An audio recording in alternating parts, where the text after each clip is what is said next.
Say, I am the greatest. Look at us, mama, we made it. I'm going in like I'm bathing. Yeah, they had a buzz, but we shaved it. They got me feeling like some gay. Ladies and gentlemen, welcome back to another episode. This is Talking Riches. I'm here today with the great Akeem Pinkney. What's up? What's up? Known to the world's DJaying. DJaying. You know, he also chef in that kitchen. Yes, I cook a little bit, little something. Yeah. So welcome, man. Appreciate you. Appreciate you. Nice, man. So on the show, man, we'd like to talk about the foundation, the blueprint of how you got here today. And what is one of the important things is who raised you. So we'll start there. My family, just matter of fact, my community. You know, just the Jones Island community. My family is a big part of this community. That's the Pinkney family, Singleton, Hunters. Got some Browns. Yeah, they just helped raise me. Everybody had a helping hand. My church family, St. John's School, basketball, football family. You know, that's how we started. Nice. So, you know, with your foundation, right, there's key elements that, you know, that they instill into you. You know, that's from either the mom's side or the father's side. You know, T. You know, it's known as Coach T. Yeah, Coach T, my big cousin. So, what are some things that they kind of instill into you? Pick God first, regardless of anything, like good, bad, ugly. Pick God first. Keep your head held high. You know, take it on the chin and keep on taking. You know. Just really being positive, you know, just having positive people around you. Pretty much that's about it. Just don't ever forget where you come from. Right. You know, always give back to your community. Always give. That's about it. Nice. So, any particular moment where you actually had to look back and like, okay, this is. I'm glad my mom told me this, or I'm glad I was instilled this and that reason, as like I'll say almost like a moment that you had, and like you kind of went back into those thoughts, those scenes that kind of push you forward. Save your money. Like I literally straight out of high school, I didn't have bills. Living with mom, going to school, going to work. Game, so I had money. Made one bad decision trying to move too fast and get a house. Made a bad investment. It was a scam. Wiped me out. I wish I'd listened when I was told, like, hey, take your time, do all the research. I think that's one of the biggest thorns that like I keep in my head, like, nah, save your money. Right. And say no. Saying no don't mean that you're a bad person. You got to say no. Just because I say no don't make me a bad person. You can't be a liability. Correct. Like if you're a liability, I can't do nothing for you. Right. You know? Yeah, just say no. So assets, basically. Yeah, assets. Okay. So we're gonna move to the beginning almost. All right, you're a kid on the island. Then I think the first time we met was in elementary school. But really the football field really brought us like brotherhood. Yeah. So Jones Island Panthers. Jones Island Panthers, hey, that's Coach T, Coach Fats, Coach Jackie, Coach Talk. That was the glory days. Yeah. That was the glory days, man. That was like a moment in time to where it was nothing was wrong. Like, you know, first game of the season, remember it like it was yesterday. Quarterback KJ broke his leg. I ended up having to take on the role from lineman to a running back. First time getting the ball, ran about 80 yards, pants falling down, shoes off, touchdown. Literally, true story. I remember that. True story. And the craziness is that happened almost every game. Yeah. Yeah, like if they took records, like I would have had that. Yeah. I had that. I mean, shoes off, pants falling down. I mean, it was just, and to be honest, like, I can't, like I always tell people, they be like, oh, you know what you're doing? I'm like, no. Like once I hit the hook, like I don't see none of that until I'm by myself. And people don't believe that. Weird ass feeling. Because I played line the first year because I didn't know anything about football. Right. So I actually played online with me and my cousin Georgia. Right. Oh, he's both next. Jojo, yeah. We both playing line together. And like that experience is dope. But throughout that time period, you know, as a young child, so I looked at that as like my first father figures. Right. And I think more of that time was everybody on the island went to school together, but we all lived on separate parts of the island. So, you know, during the week, you know, we talk trash or whatever. Saturday mornings we get there and just duke it out. You know, afterwards we still back friends, but it just was the brotherhood amongst everybody on the island because we all came together. Everybody, every Saturday. Every Saturday, everybody, like the island is, even Friday nights when, you know, younger days, St. John's was packed, everybody came together. Friday and Saturday nights, the whole community came together, you know? And it was just a good feeling because everybody looked for either Friday night or Saturday morning. Right. That was the two biggest days. Yeah. Like you couldn't wait, like when Wednesday or Thursday could be like, yes. Yeah. Yeah. Especially the chicken and fries, like. Yeah. Yeah, or the coach he was like, man, hey man, you do something great. We win, I get you hot sausages. Yeah, hot sausages or piggy feet. That's all I wanted. Go to Stanley's, get some piggy feet. Shit, we got to win this game. Yeah, we got to win this game. I mean, we didn't even, that year we lost one game, the first game. Yeah. Yeah. Yeah, I remember that. Yeah. It didn't even feel like a loss. So it just feel like it was fun. Right, it was our first game. Yeah. That same year we won the championship and we ran unintentionally a fullback pitch. Never heard of it. Just the quarterback just so happened to pitch me the ball. And I scored a winning touchdown. Like, it was like, damn, a fullback pitch? Yeah. Who calls that? That was fun, man. So the lessons then that you learned in a Little League foundation and the younger foundation, you know, what was that journey like of just learning period? I mean, it's more of learning discipline, you know, being disciplined, learn how to follow orders and be respectful to, you know, everybody everywhere. Because nowadays is, you know, you can see the difference in the culture. You can see where if they still had, you know, the discipline, there wouldn't be all this carrying on, shooting and disrespecting older folks and mentally, even that.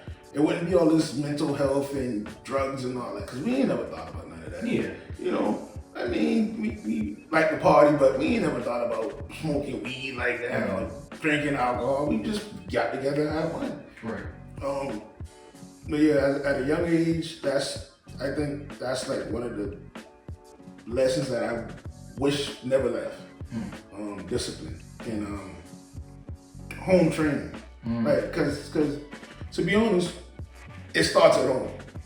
You know, the way me and you act outside at home is the way we act at home. We don't disrespect nobody. We walk in the room and be like, hey, good evening. You know, whether you talk to me or not, cool.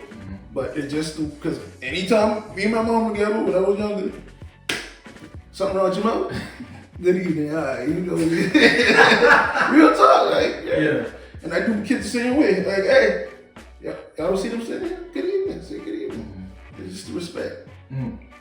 So now we went past that pass, and now we head into, I'll say, middle school, high school version of yourself. Well, middle school and high school it was two different. Let's start with the middle school. That shit was wild. The middle school version of Akeem.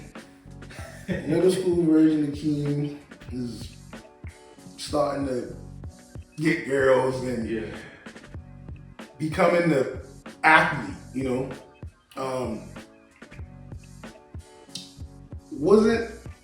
It was just, like I'm that dude. I was the only, 7th grader playing on the 8th grade inaugural Hot Gap football team. Yeah, So that shit. so I was the only 7th grader, and I'm like, you know, the 8th graders been like, oh. Yeah, I that dude. Like I the only 7th grader running the ball, carrying the team, helping the team rather. And that's when I started to realize about, you know, what's the word I'm looking for? Like responsibility, really. But yeah, just that Hot Gap year was wow. Like the years Hot Gap was wow. And as a kid, as a middle school version of yourself, what was the focus point for like the education portion as well? What mine was? Yeah. It wasn't. Yeah. I didn't take it serious, which I didn't. I never failed, but I didn't take it serious. The only thing that kept me going was sports. Right. Even through high school, same way. Like if I couldn't play sports, I was gonna fail. Correct. But that's really what kept me going. Like, cause I played basketball, whatever, been in band, been in chorus. I mean, just had something to do. And I knew without passing those classes or doing what I needed to do, I could have kissed sports club. I didn't want to be home. You know? Everybody tries to stay just hanging out. Yeah, even though I had the most gangsters granny in the world, I didn't want to be home because it was nobody.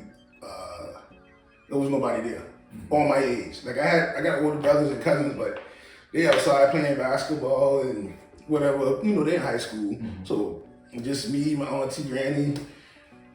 I'm watching Days of My Life and Family Feud and Price is Right, like, eating noodles with, you know, sausage and cheese. Yeah. Going outside playing with the dog, he get tired of me and go in the house. Yeah. So that was really like, I don't want to be home. I need something to do. As long as I'm doing something positive, I'm pretty sure nobody will mind me. So play sports and yeah. Nice. So then we into the high school world. It was a new transition, right? More girls, more different style girls. Yeah, different style, different attitudes. Different attitudes, but also different seriousness of, like I said, just graduating high school. Right. That was the biggest next goal. Like everybody was worried about just graduation, and the growth of what we as a student, like student body, experienced that all 4 years from. Now there's drugs coming out of school. There's different fights and remember the little gang shit that was happening for a while. Yeah, but I ain't never been part of that. We always seem to miss that portion of our life because we ain't never. I mean, we had to select who we hang around, but we ain't never been no people to get into fights. Not ever. We could handle ourselves. Yeah. But we try to stay away from that, like, you know. But my first year of high school. No, I wasn't there long. So I broke my ankle in October. Ninth grade year. Yeah. October, was playing the military magnet at home. So I broke, and I was out for the rest of the year. Well, probably for 4 to 6. I probably done like 4 months. So I didn't get to really enjoy my 9th grade year. So that was another like hump I had to get over. Cause just sitting in the house, you know, ninth grade, everybody just calling me like, I can't see nobody. Now I really stuck in the house. Right. Sophomore year, came back, played basketball. Ended up art. So art was another one of my getaways. Hidden talent that I didn't know I had. My teacher, God bless, Donna Darwin. Like she pushed me. Like she pushed me. Like to the point where I could not get out of her class. Like all 3 sophomore till senior. I had to be in her class. AP 1, AP 2, like she would not let it go. It was one November, like I literally like won 3 to 4 competitions in a row in one November. But yeah, that was something that I found, that eased my mind. It took me out of, reality. Yeah. Yeah.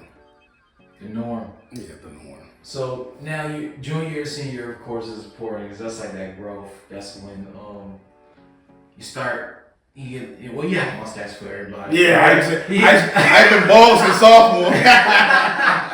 But it's like the next growth level, and you really think about what I'm gonna do after high school, right? So what was that experience like for you of like your junior, senior year, your thoughts of what to do next in life? What's that moment like? Well, during like the junior years, I took serious. Like I took my junior year serious, just so I wouldn't have to do too much work in my senior year. I just was living. Like I said, I was working, going to school. At that point, me and DeMario started DJing. Literally on Wednesday nights, we would finish school, I'll go to work, get off, and we would go play at a club in downtown. All night long till like 2, 3 o'clock in the morning. Get home, wash it, whatever, and go right back to school. I didn't know y'all did it. Nobody knew. Literally. God damn. Yeah, like literally. Some words be sleeping sometimes. But and Wednesday night starting to turn to Thursday night, so we would do it 2, 3 times out of the week. Like, right. We would, and from there, it was just living. Like I never thought about going to the Air Force. But it was more of, this was living. I never, like that didn't even cross my mind. Wanted to go to college and play sports, obviously, but I wasn't given the proper opportunity and the proper equipment to put myself out there. Right. So that was kind of a long shot. But yeah, I just was living like, I didn't have bills, was, Damn, I didn't know y'all boys was going like that. Yeah. Matter of fact, we was janitors at Rite Aid downtown. So we like at nights, like 2 days a week, we'll go and clean a building. Yeah, we Man. Yeah, we was in the club. This club was called Lions Den. Yeah, it was. We were in there like even one night, like my uncle just popped up in there and been like, "What are you doing here?" I'm like, "Working, bro." Which I wasn't even DJing then. Like I was just a mic man then. But yeah, we was, like I said, we was just living. Like we didn't. Matter of fact, me, him, and his mom. She used to cook too. So we basically all was just an entrepreneur, just trying to hustle, a hustler. Right. So while we DJing, whatever, she's in the back making food, or I'll be in the back helping make food, or vice versa. We just was hustling to make a dollar. You know what I mean? So it wasn't no really what we gonna do next after high school. Just living, just going through the motion. Unconsciously, just going. We knew at one point, college was something we wanted to do. Like that was no question that we're gonna at least try. Correct. Right. Nice. All right. So after that's part of your life. I'll say the beginning 20s start, right? Where you're at? Where were you then? After high school? Yeah. Working. Like I just was working. What was your first job? I was still working at the gas station at the station. Like I've been working since 2000. I was there too. Right. I've been working there since 2010. Okay. Yeah. See, I've been working at the station since 2010, so I had a job. I didn't, I didn't have to. When you was in high school? Yes. I didn't know I was. Yeah. I was literally going to school. Yeah. Going to practice. Going to work. every day except Fridays when we had games. Fridays and Saturdays. Well, I games and Saturdays. Fridays. Yeah. So Monday, Tuesday, Wednesday, I would go to school, go to practice, go to work. Damn. Yeah. Since 2010, 2011. Yeah. God damn. I'm big on give me. I mean, I wish I was driving, you know? Yeah. Like I said, I can't, I'm the type of person that can't keep still. Like I get bored easily. Right. So by doing that, I'm always busy, can't spend money, just, you know. Okay. Yeah. So it was, like since 2010, in 2010, 2011. Nice. So now, you're basically in the 20s, right? Then you had your son. So now you kind of entering fatherhood. What was that first experience like? That shocking when you find out he's gonna be a father. To like how I'm gonna. I got the word. Yeah, provide. Yeah, I got. Yeah. Well, technically, I already had that mentality because in school, you know, I had a little, a little. How can I say this? Possibility. I had a daughter. So so I already had that mentality. Like, like I said, I already was ready. Like I know I had money saved up because all that other like the financial me buying the house they came afterwards. So I already I got to work, you know. So but it's a different feeling. Knowing that you got somebody looking up to you, somebody that support, regardless of anything. It was not stressful. Like I said, not stressful or pressure. I just knew I had to do X, Y, and Z. You know. But with the family I got and the community I got, I had backup. If I did fall short, but I wasn't gonna fall short. Right. I couldn't fall short. But my brothers, my mom, you know, we had that. They had my back. Regardless of anything, like they got my back. So, you know, so I know I had backup. Nice. I mean, so you're at a mature mentality then, right? Yeah, so, like I said, because I've been working since 2010, 2011, so I had to, you know.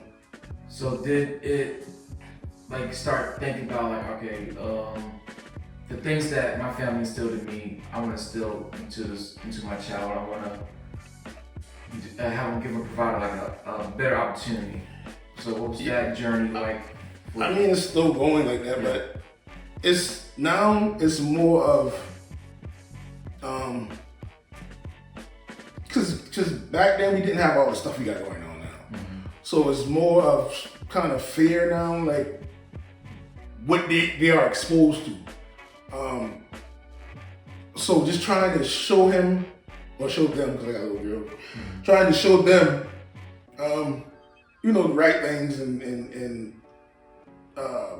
the way, you know, I was growing up. But it's hard to do with all these social media and, you know, all the stuff they're exposed to now. Right. Like I said, I try our best. And with around this area, there's no really outlets for them to go play sports or, you know, stuff like that. So, you know, they're consistently at the house or consistently around technology. Yeah, it's kind of tough now because it was more easier back then. Just because we didn't have nothing else. We had TV. You didn't worry about no TV. I mean, it really wasn't until we got the iPads at school. Yeah. We was right. And we didn't, not until we got the iPads at school till we started, you know, being in the house, which we still wasn't in the house because we was either running track or whatever the case may be. But yeah, just it's kind of harder now, you know. And with all these rules and laws, you can't do certain things, and you know, if they suspect something, they come to your house. So it's harder to discipline. Nice. Yes, that's right. So, all right, now, what you think about the space of dating now? in a way, like pertaining to how it was, how's the day. Also, you as a father now, what is that challenge just like? It's a mindset. You just gotta pick what mindset you want to be in. Mm-hmm. You know, just pick what mindset you want to be in. Either you're going this way, you're going that way, you're going, you know, whatever.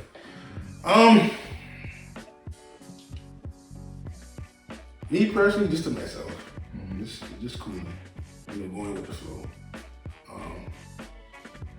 It's crazy. It's crazy. Like just being that I'm in the spiritual, you know, level I at now, I can feel and read a room, you know, without even saying anything. I'm thankful for that. Yeah. But even the nightlife here, like it's not good. Like it's bad. Like the vibes are off, and most of these females nowadays have daddy issues or don't know what to look for in a gentleman, you know. So I just stay to myself and just keep on ticking. just yeah. So I think this is what I'm thinking, right? So the generation we grew up in was like, alright, I think the beginning, or yeah, probably give the beginning or the foundation for all those homes, right? And a lot of shit's going on with our parents' generation, right? Well, not so much of our generation, because I think most of us still had grandparents around, or older mothers around. So it wasn't as much. It wasn't so much of us. I think we are probably the last of that era, that dying breed era. Because after that, the younger folks start having more babies. You know, they got you know younger mothers or whatever. Which their mother are young at the time. They're not going, you know, you got to fend for this baby on your own. You know what I mean? You gonna have them early. So that's where the trend start. Like you know, the younger folks start having babies with younger mothers. You know, yeah, I think that's which also being exposed to other things because around that time, like I said, the iPads and you can go on the internet and get curious and you know, you know what I mean. So I think just the exposure to the world, was more of, and it was easy access to get around.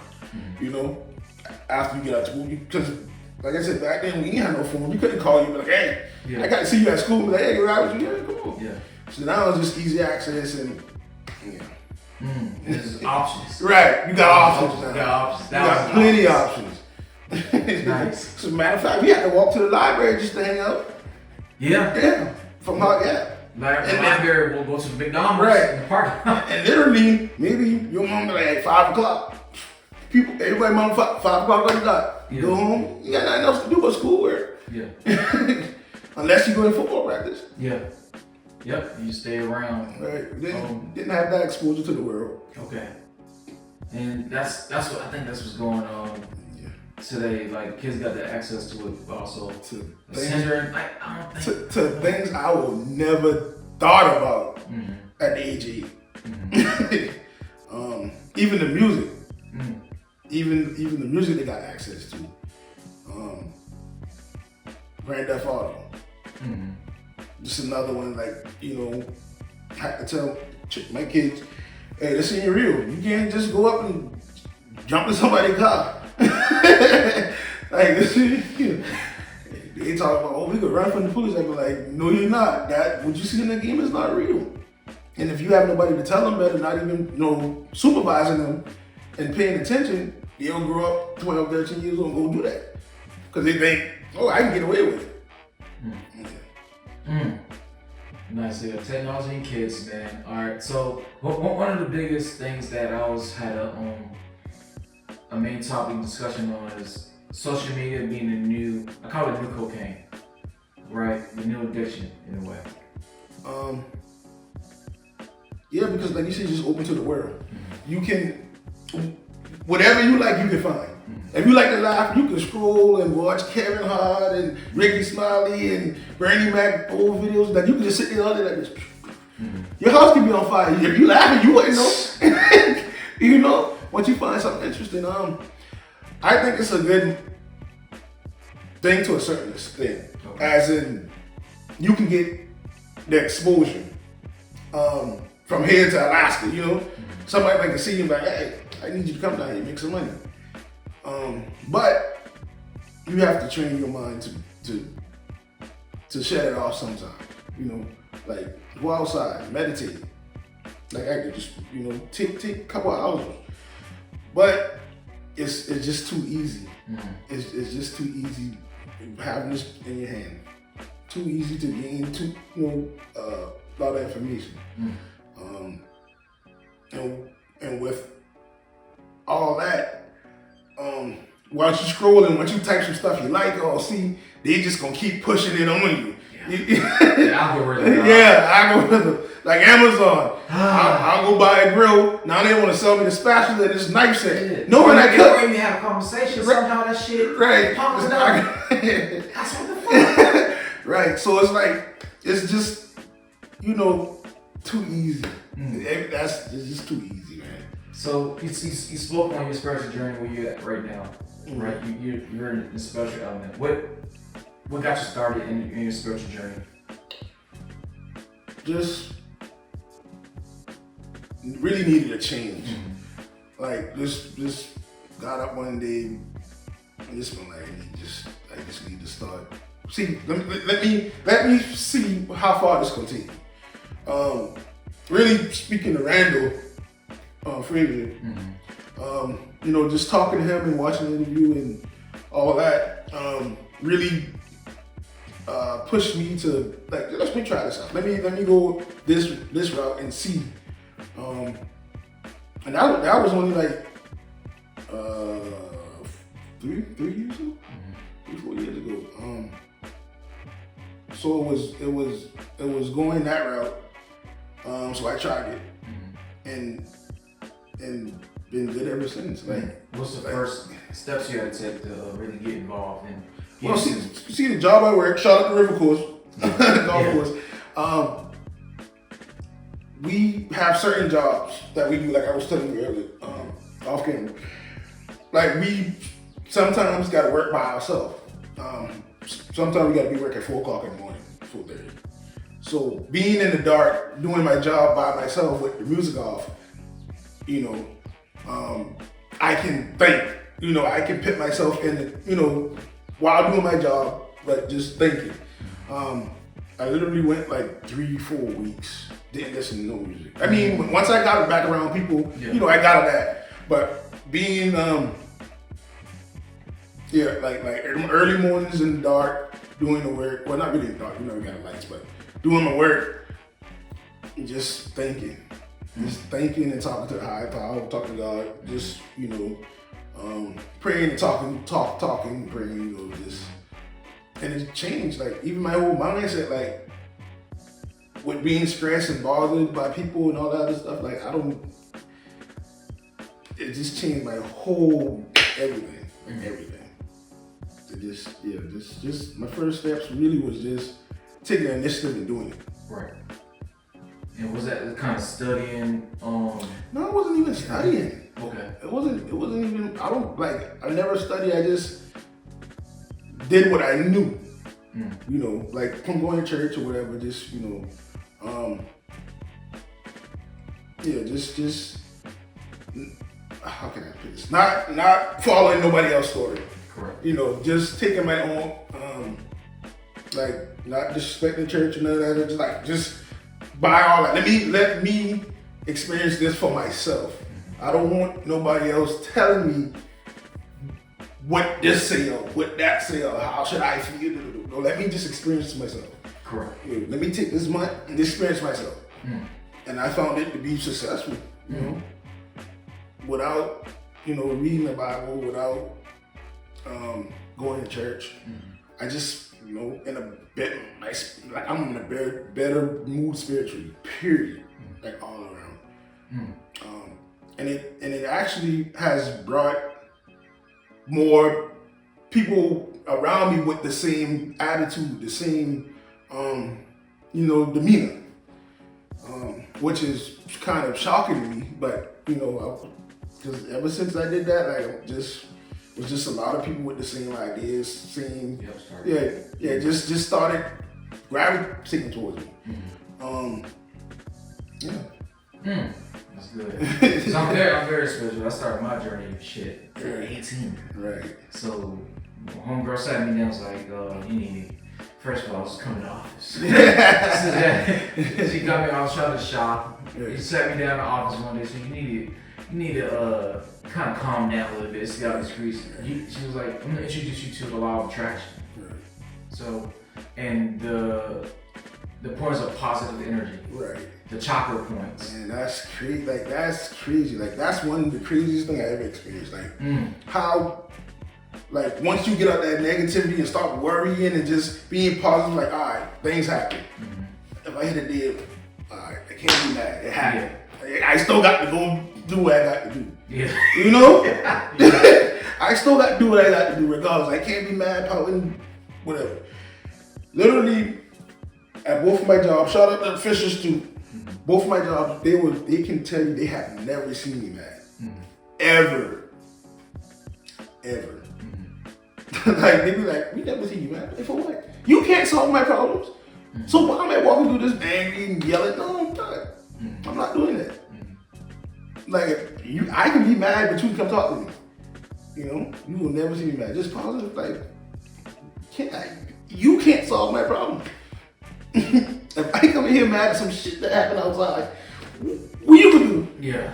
Hey man, take a lunch break. Right, you gotta take a lunch break. That's gonna solve the problem. That's gonna make me go home. Yeah. Yeah, bro. Really, yeah. That's just one of the craziest things.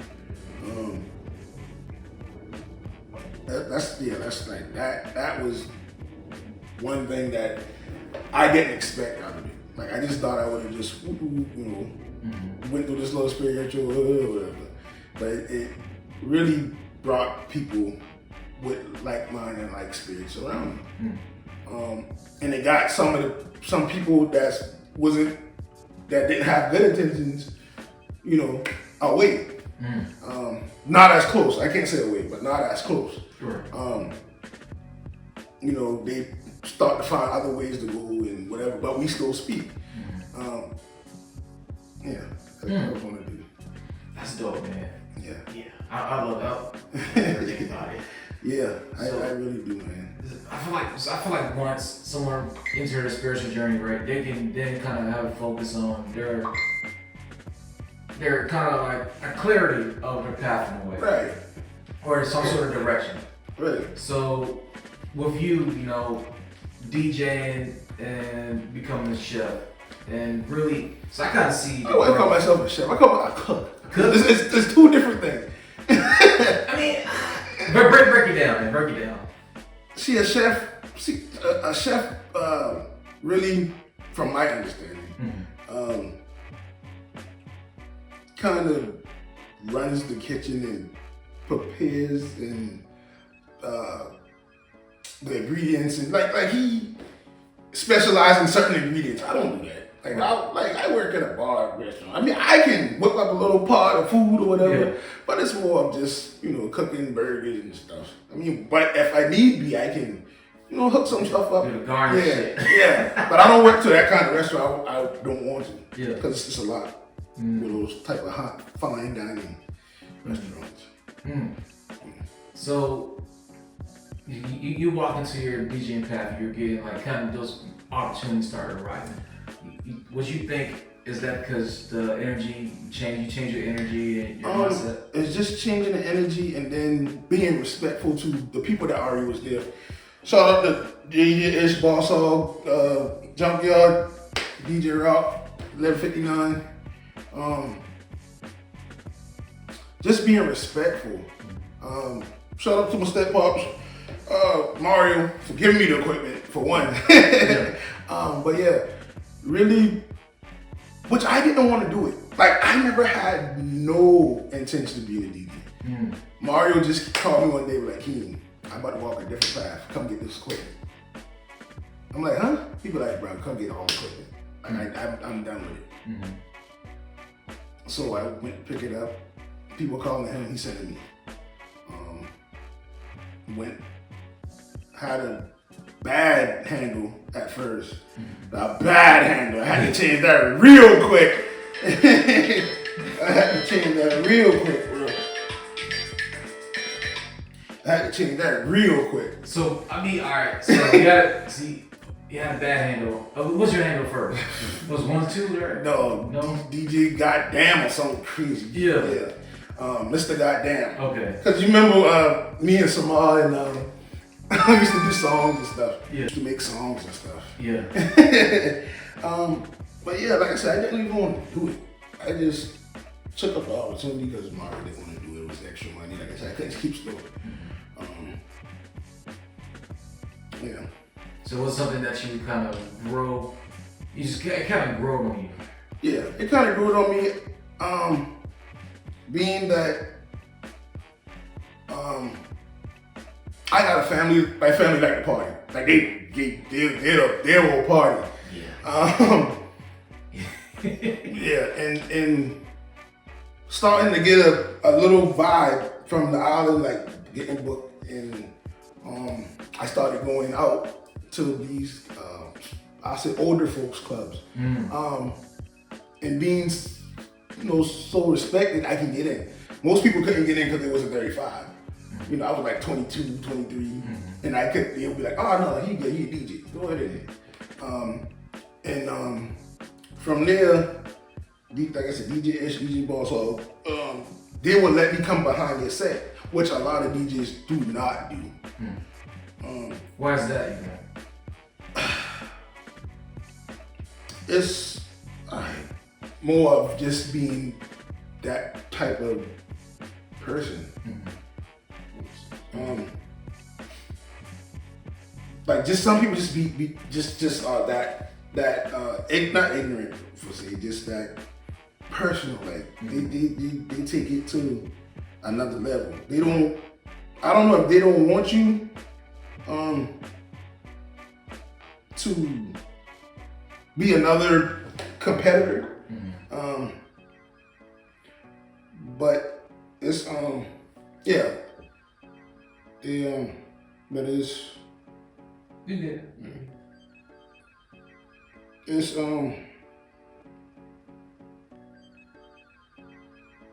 yeah, I can't even tell you why I do it. To be honest. Yeah. I never had like somebody to tell me like, oh no, you can't come by here. Like I just would sit back and like those two people that I know would tell me like, hey, come in, come let me show you something. Let me watch you. You can watch me, whatever. And even from that to going to like concerts with Roy Chip, Anthony, and some of the Southern Soul artists, being able to like be out there with them or around them so I can learn, even giving me advice with the music.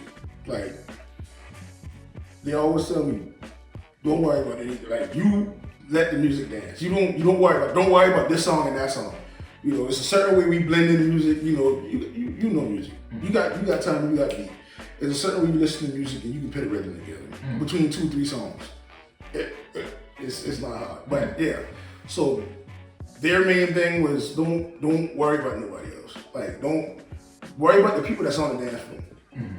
Once you got them there, keep them there. And the way you keep them there is keep playing what you're playing.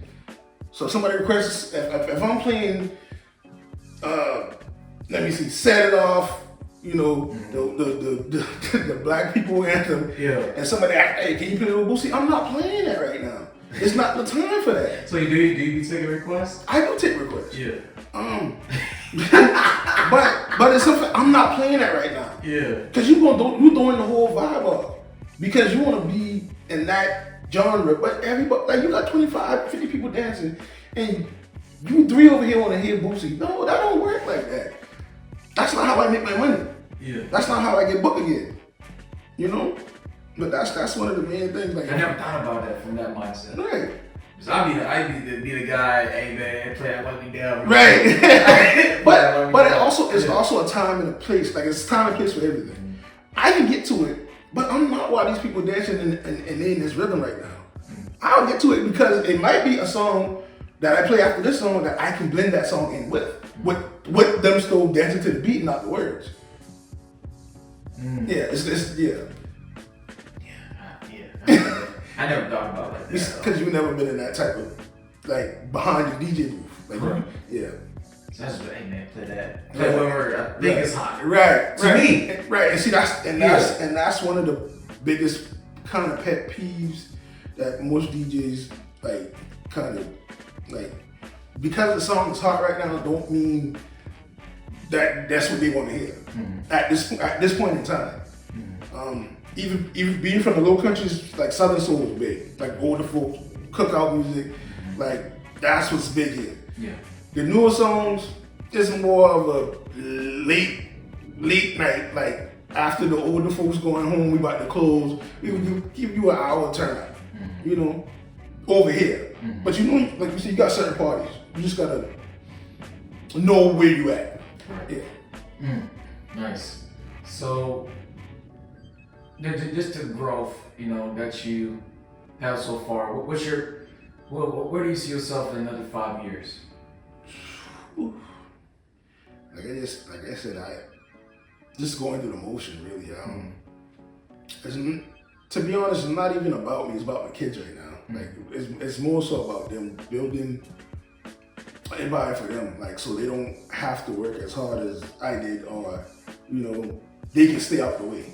They can keep their mind occupied without having to go on this job and that job and be around this person and that person. You know, if I already set a foundation for them, you know, where they can just go to school and jump into it, then hey, they don't have to worry about the stuff we went through all, you know.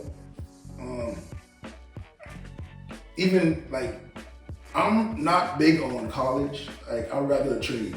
Yeah. Like, I'm not big on college. I went to Benedict for like 6 months. I'm like, nah, come back home and work. Because getting up every day and it's a task. Nobody can tell you, like, you got to have the will and like, and which I didn't even live on campus. So that was another like, like, yeah. All right, do I really want to go to school? Like, I just got done doing 12 years of school. Now, yeah. Like, I tried my best to get out of school, to jump back in school, to do another 4 years of college, which I got to pay for. You know, which you got grants and stuff, but actually, I never take school serious enough to apply. Yeah. So it's Get trades out. Where is that, man? Yeah. Like I said, it's not about me, but one thing I do want to do is open a food truck or a jazz restaurant, like a low lit, you know, have sometimes live bands or have a saxophone player come. Just a, you know, pasta, wine, you know, just a little lit, you know, love seats, just cooling. I'll be there. Right, just a little, you know, just, I mean, every now and then throw a little projector up for, like, you know, games, like, nothing. We have like a business meeting conference for people. Right, just like a little, nice little jazz, little pasta type. Not even big, probably, I would say about 20 tables. I don't even want it that big.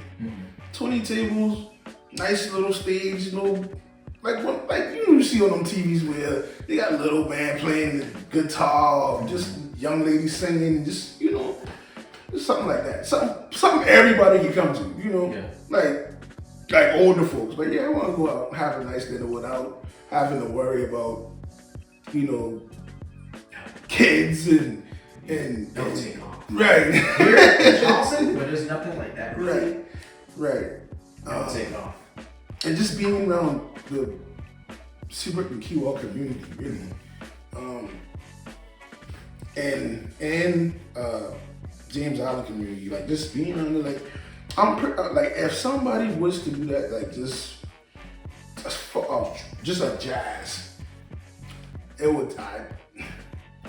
Nice. So and that's in the works. I'm trying to talk to you would do it. I would do it. Yeah. Then like, what is your words of wisdom, and how can someone reach out to you, you know, for either mentorship or like a big brother or just advice? Word of wisdom: be positive. Get away from the negativity. If negativity ain't bring that but negative. You have to stay positive, man. You got to just keep your head, like, bad things gonna happen. Take it on the chin and keep on taking, man. You just have to. Regardless, whatever bad or good, you still gotta keep going on. Yeah, just keep positive. Learn to meditate. Learn to be by yourself. There's nothing wrong with being alone, talking to yourself. I ain't say go crazy. I just say, talk to the higher power. You know, think about life. Think about what you want out of life. Think about what's your next step. Think about your past. Think about, you know, what you want to achieve. But if you want to talk to me, hit me up on Facebook, Akeem Pinkney, DJ Overtime. I don't remember my Snapchat or Instagram, but you find me. Google me. Appreciate you, dog. Yes, sir. You know it. A long time coming.